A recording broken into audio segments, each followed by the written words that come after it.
Hey guys, you're watching the Best Practices Show, where we take a look at the best business practices from the best dental practices all across the country. And if you're paying attention to what's happening with the oral systemic link, you know there's a big talk and big chatter about this. And I've got one of the world's experts on today, Dr. Amy Doneen, and you do not want to miss this. So do me a favor, grab a pen and hit the share button. We'll see you in a few seconds. The Best Practices Show with Kirk Behrendt is brought to you exclusively by ACT Dental, the ultimate provider of dental practice management solutions for dentists and their teams. ACT Dental is committed to helping you build a better practice and a better life. If you're looking to grow your production, motivate your team, get back on track, and create the practice you've always dreamed about, look no further. Give us a call at 800-851-8186 or visit us at actdental.com. Hey guys, welcome back to the Best Practice Show. Thank you so much for watching, and thank you again for all your suggestions. Having so much fun doing this, and some great topics and great subjects on the horizon. And today is no exception. You're going to love this. One of the hottest books in all of dentistry is Beat the Heart Attack Gene. I've got one of the authors on today, so you're not going to want to miss this. Now, a couple show notes before we get started. We are shooting this live on Facebook. So if you have questions and you're watching the feed, do me a favor and add questions to the feed, and we'll make sure we get you the right answers, because we want you to get the most out of this. And then also, if you're watching these later on and it's not live, continue to add your questions to the feed, because you'll see there'll be a lot of people that will chime in, and we'll ask Dr. Doneen to chime in. And again, we want to make sure you get the most out of this. Now, my guest today, Dr. Amy Doneen, is one of the brilliant people behind this research, and I just love it. I absolutely love it. We had Dr. Bale on a little bit earlier in the season, and you're going to learn this. But today we're going to be talking about a new look at the oral systemic connection and how it plays a role in beating heart attacks and strokes. Now,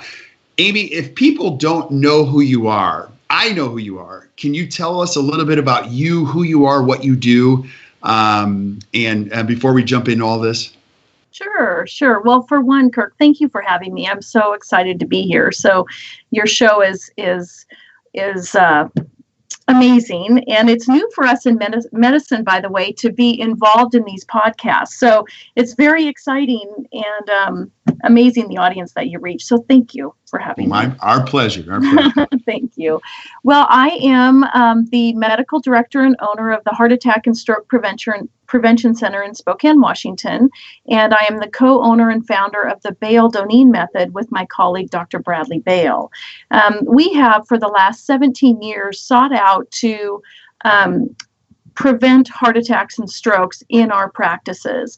And we have long sought out to try to find every root cause we can of vascular inflammation. And as we sought out clinically to do that, we realized that if we didn't address the inflammation that can be caused by periodontal pathogens and unidentified silent asymptomatic endodontic lesions, that we could treat these people medically to the best of our ability, and we would miss their inflammation that's driving the disease silently. So we really put on a strong front just with the two of us to try to get this data published and get it out there. So those in medicine who are practicing prevention recognize the contribution of dentistry to the world of heart attack and stroke prevention.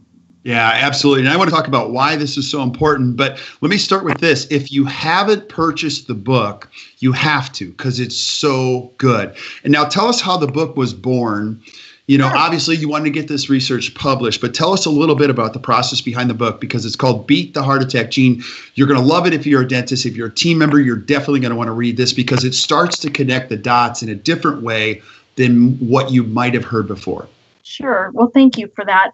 The book has an interesting story. It was kind of cathartic for us to even begin the process of thinking about writing the book. The first thing we knew is that we had to identify our target audience. Was our audience going to be the provider, or was our audience going to be the public? And we decided early on that the audience really should be the public, but the information in the book should be backed by the recent research, so that the individual healthcare consumer, whether they're in medicine or dentistry, had the information so that as they took it to their own providers, they were not vulnerable, that they had the science with it. So even the whole concept of the book took a thought process. So now that we had identified our target audience, which was the healthcare consumer, we thought, how are we going to do this? What's the most readable way we can get people to actually continue to turn the pages? So with the gracious support of our patients, they offered their own stories through this book. One that's particularly telling through the book that hits the oral systemic connection is a individual in the book who is a periodontist herself, who I met. She was a patient presented to me after she had a stroke at the age of 37. Young, fit, extremely healthy, thin, non-smoker, and she was in the middle of her day and had a stroke. Actually diagnosed it herself, left the operating room, she's a periodontist, took a couple aspirin, went into the hospital, got a full traditional workup, and they said, well, we're not really sure what caused it. And so bringing her in, she came in to see me after her event, looking at all the root causes, and believe it or not, periodontal pathogens could care less what the initials behind your name are, right? So you don't, if you're a dentist, it doesn't exclude you from having periodontal disease. And that's indeed one of the many root causes that this individual experienced. So she was so gracious as to share her story. And I think as people read the book, even reading her own personal story gets people to understand. And so throughout each chapter, as we would highlight an individual patient's story, we then put all the references because we're very evidence focused. Nothing we say has an opinion. Everything has the science behind it. But we chose to put the references at the back of the book in each chapter. So it was a readable story, but yet extremely scientifically evidence-based. So there's over 900 references in the book. And even Larry King, who wrote the foreword for our book, was quite touched by that as well. And he after he was done, he said, well, why wouldn't everyone assume that they're at risk for this? Because perhaps if we all assumed that we were at risk for the leading cause of death and disability in this country, which is heart attack or ischemic strokes, why wouldn't we all take life a little more seriously? Why wouldn't we go to the dentist more often, ask to be screened for periodontal pathogens? Why wouldn't we want to take better care of ourselves? So the book, that's how it started. The other key point here, I think, is that we needed to identify ourselves because I am a doctorate prepared nurse practitioner. Brad, my colleague, is a doctorate prepared family practice doctor. So we are not trained in traditional cardiology. So when we talk about heart attack prevention, there was a lack of understanding of even who we were. And so I often explain it like this, Kirk. I say, look, traditional cardiology is focused on the blood flow. So if you think about a garden hose, you think traditional cardiology is the water flowing through that garden hose. My expertise, my training, my focus, everything that I do every day is focused on the health of the actual hoses itself. Are there any cracks in that hose? Or is there any vulnerability in that hose? Because what traditionally causes a heart attack or an ischemic stroke is plaque that's hiding in the wall of the artery that can rupture. And the body's automatic autoimmune response to that is to send in all kinds of clotting factors to heal it. And if that clot happens to land in the heart, we'll call it a heart attack. If it lands in the brain, we'll call it a stroke.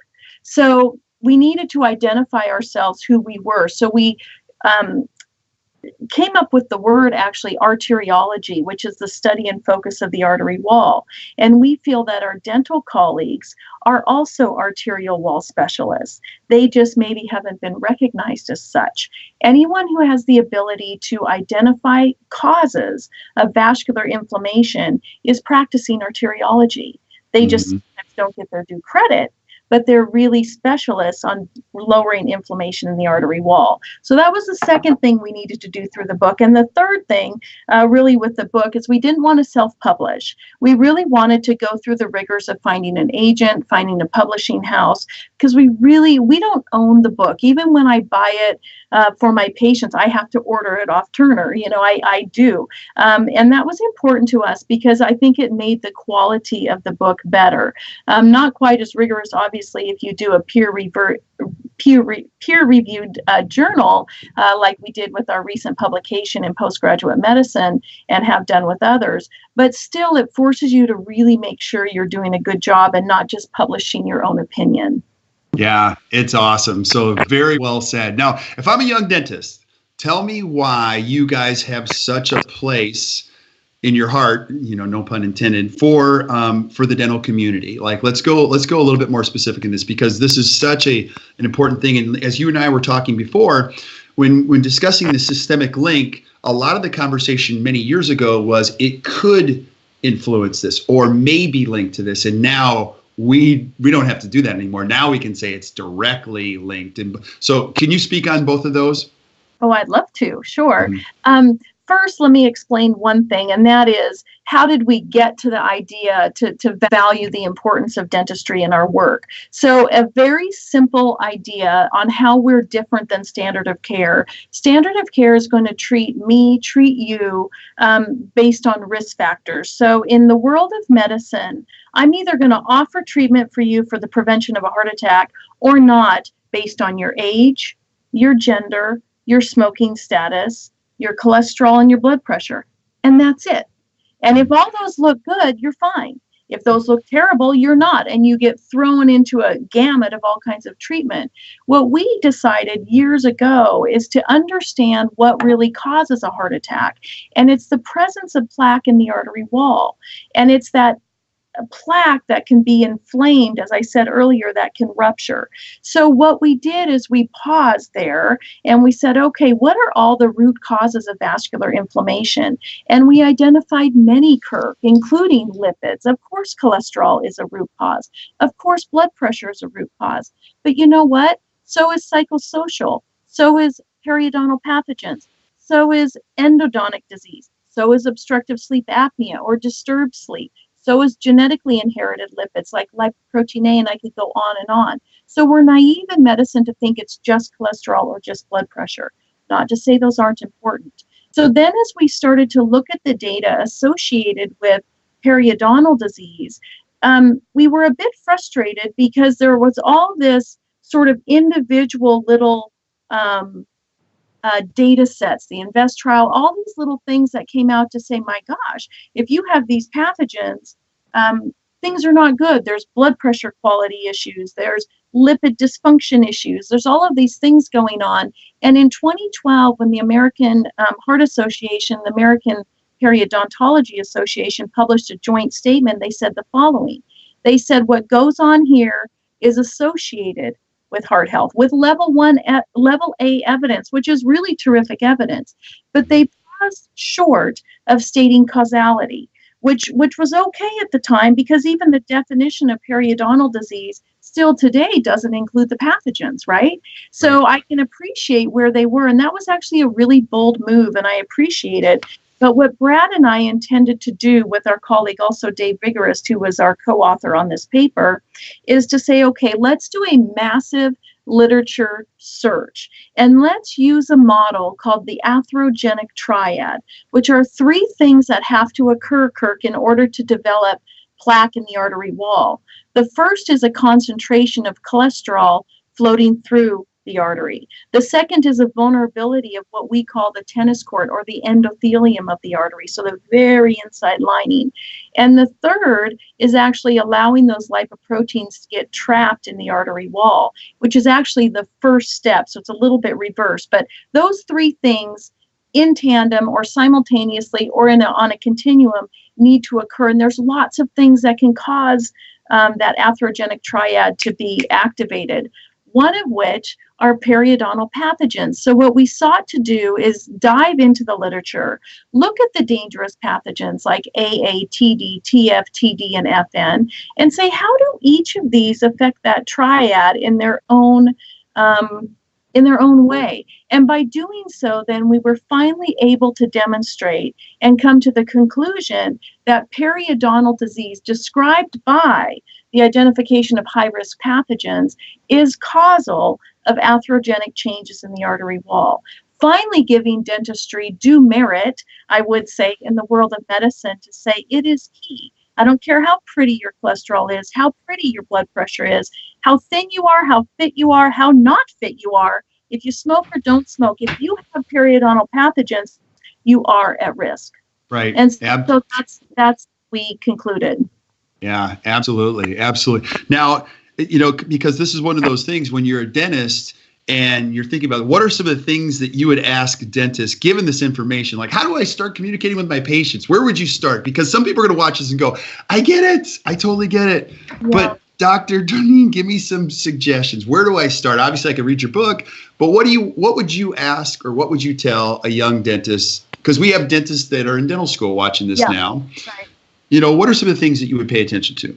Well, the first thing is education. So the most powerful weapon we have in order to change the world is through knowledge and education. That is it was quoted by Nelson Mandela, actually. And so I'm always a firm believer that we must educate ourselves first. And I'm learning every single day.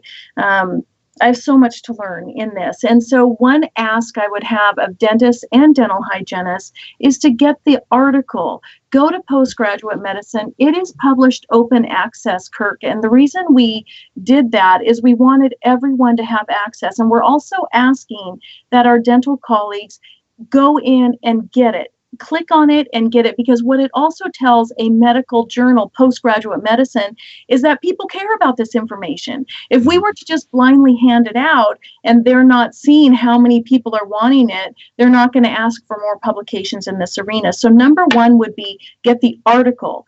Download Postgraduate Medicine. You can put Doneen, you can put Bale, you can put periodontal pathogens in your search bar. It comes right up. Download it, read it, understand it well enough that you can take it home and start talking to your family. You all of a sudden it becomes conversation, not some nuance thing. So once people understand it well enough to just talk about it, then bring it to your patients. Tell them about it, especially your patients that have had a heart attack or stroke before. Say, gosh, we know there's data now to say periodontal pathogens are causal of atherogenic changes. So what's the next step? Measure the pathogens, right? Yep. Because a lot of dentists aren't even yet adding that into their definition of periodontal disease. We're begging those two steps. One, get educated, and two, start measuring the pathogens in your clinical scenario. And what's funny to me is dentists say, you know what, Dr. Doneen, I don't need to do the pathogens. I mean, we're doing everything we can here anyway. And what would it matter? Well, it does matter, because each of those pathogens has a different role in the atherogenic process. Let me give you one example just to make this very, very clear. If someone's walking around and their gum line looks pretty stable, no bleeding, even pocket depths that aren't dramatic, if they're harboring, I'm just going to give you one example, PG, right? PG actually can cause those lipoproteins to get trapped in the wall of the artery. And if that's the case, then even though the lipids may look pretty, blood pressure may look pretty, gum line looks pretty okay, those pathogens, as the cholesterol gets through the endothelium, gets through the intima, gets through the media, it gets trapped within that intima media and starts to form fatty streaks. So if you're 20 years old and you're starting to see atherogenic changes in the artery, by the time you're 40 or 50, you're going to have plaque in there. So we're begging our dental colleagues to monitor the pathogens.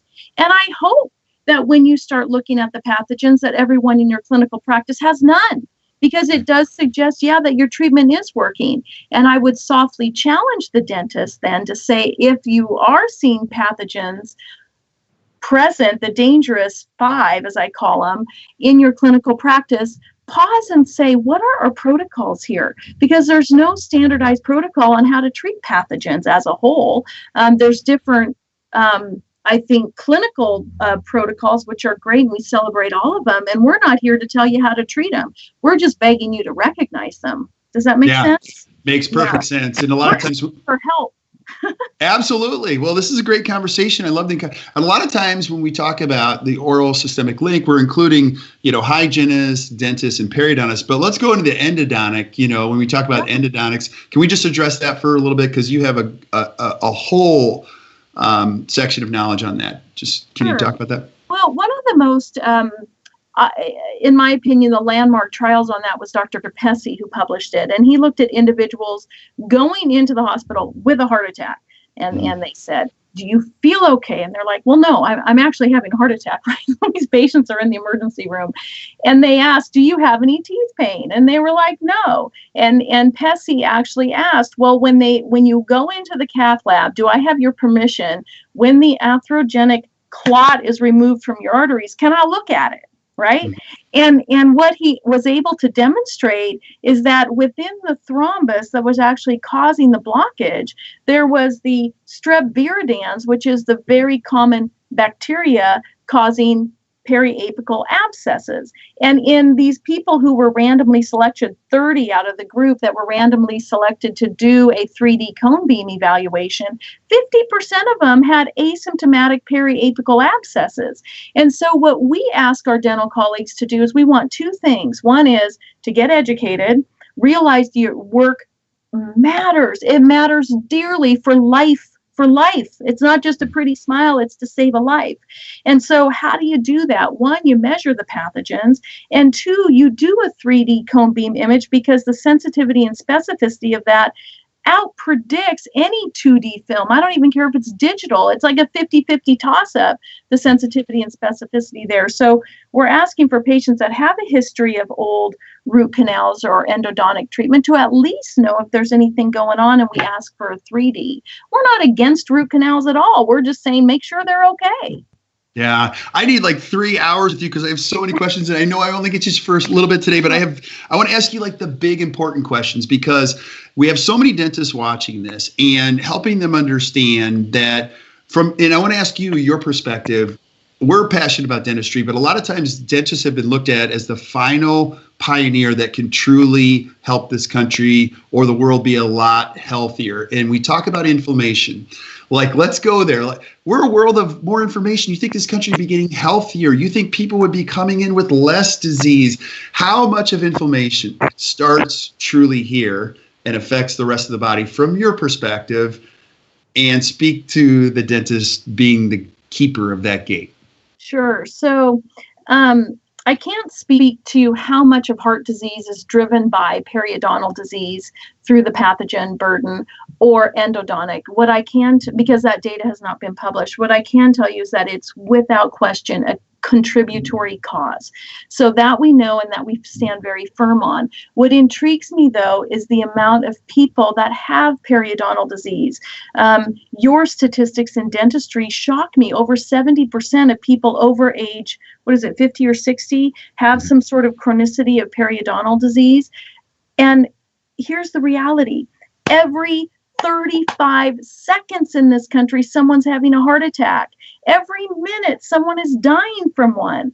Every 4 minutes, someone's dying of a stroke. I mean, let's look at this reality. Stroke is the number one cause of disability. So when we look at just being human, what is our biggest risk factor of dying or being disabled? It's actually a heart attack or stroke. And yet, we all walk through life assuming it won't happen to us. No one, Kirk, says, oh, next Saturday I'm wide open, the Hawks aren't playing, I think I'm going to have a stroke then. It's a good day to have a stroke. No one thinks it can happen to them. And if we know that periodontal disease is a contributory cause to the leading cause of death and disability in this country, wouldn't we celebrate that in the world of dentistry to say, wow, we have a big role here. So why not check for pathogens? The data's been published. It's awesome. Published. It has been published. Yeah. So I know you have to run, but if people want to get a hold of you, how can we get a hold of you? How can we ask you questions? Where can we find the book? Just guide us to that, and we're going to have you back on another show. Well, wonderful. So I would go to our website, which is very simple, baildonine.com, and you can access us through there. Our emails are there, and also there's a lot of information on that website. Also, you can get the book directly by going on Amazon is the easiest way. It's available electronically, for your webcasters that want to listen to it, also in print as well. So yeah, we just want people to get educated. And then the third ask I would have is, please get the article, please read it. If it doesn't make sense or you have challenges with it, email us and let's talk about it. Let's do a lunch and learn with your office. The other thing I want to say is the data continues to come in. On Wednesday, I gave a lecture in the evening, and I talked about a brand new study that was published last week talking about the periodontal pathogens in the role of coronary disease atherogenic burden. So yet one more paper that just keeps coming to validate this message. So people in medicine need help, and we need help from our dental colleagues. So one anecdotal thing, and I want people to understand this, when I call a dental office, here's what I say. Hi, I'm Dr. Amy Doneen. I have a patient here who has atherosclerotic inflammation, and it's going beyond the ability of things I know how to treat. I know how to treat a lot of things in atherosclerosis. I'm great at lipids, great at blood pressure, pretty good at psychosocial, pretty good at diet and exercise. But there's inflammation coming from something that's beyond my control. I need your help. And sometimes they say to me, well, this patient has minimal bleeding, they're stable. And I say, with all due respect, I get that and I appreciate that, but I want to know their pathogen burden, because I'm seeing endothelial inflammation. Their LPPLA2 is up, their HSCRP is up, microalbumin, creatinine, urine ratio is up. My only choice is to increase their drugs, increase their treatment. I want to know where this is coming from. And I think based on the data, it's coming from perhaps periodontal pathogen burden. Can you please check those for me? Mm-hmm. So that's what I ask. And I could, one last thing, sorry, I'm chatting your ear off, but one last thing is I could check the pathogens. It's not hard. It's a swish, blah, blah, blah, send it off, and I could get this beautiful report. There's 3 different companies that look at these things.